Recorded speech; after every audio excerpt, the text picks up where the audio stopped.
This is Oklahoma's own News on 6. 5 days after an EF2 tornado moved through Norman, cleanup is still underway and expected to continue for a while. Thanks for staying with us. I'm Reagan Ledbetter. United Way and Cedar Mall have set up a community relief drive to help those who suffered losses from the storm. They're accepting things like water, food, clothing, and storage tubs. The rebuilding process, the cleanup process, it's not going to be over soon. So supplies are going to be needed, for weeks and maybe a month or two out. Now we'll have ways you can help on our News on 6 app. And millions of Americans are under the threat of severe winter weather today. Tornadoes along the strong winds and large hail caused destruction in parts of Louisiana and Texas and left tens of thousands without power overnight. Meanwhile, the dig out continues in the mountains of California, where desperate snowed-in residents are pleading for help. Jared Hill has more. Severe storms in Texas produced large hail and tornadoes. Crossing the street right in front of us.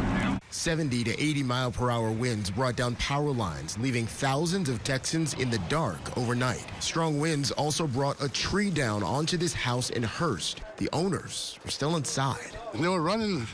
The only thing I hear in the top of the house is going like boom, boom, boom everywhere. I didn't know where to run. The roof of this Dallas County Amazon warehouse partially collapsed on workers. No injuries were reported. Authorities are now looking at just how bad the damage is. Once we get some daylight tomorrow, we'll be able to get some more accurate information. A gas station in Shreveport, Louisiana, now mangled metal after a twister ripped through. It just came up. 20 seconds later, it was gone. And total chaos. Wind, glass breaking out everywhere. The severe storms slamming the South are from the same weather system that buried mountain communities in California under feet of snow.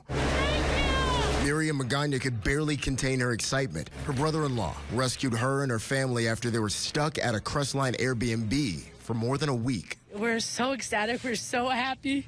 Family back home is really worried and nervous. And these are the kiddos.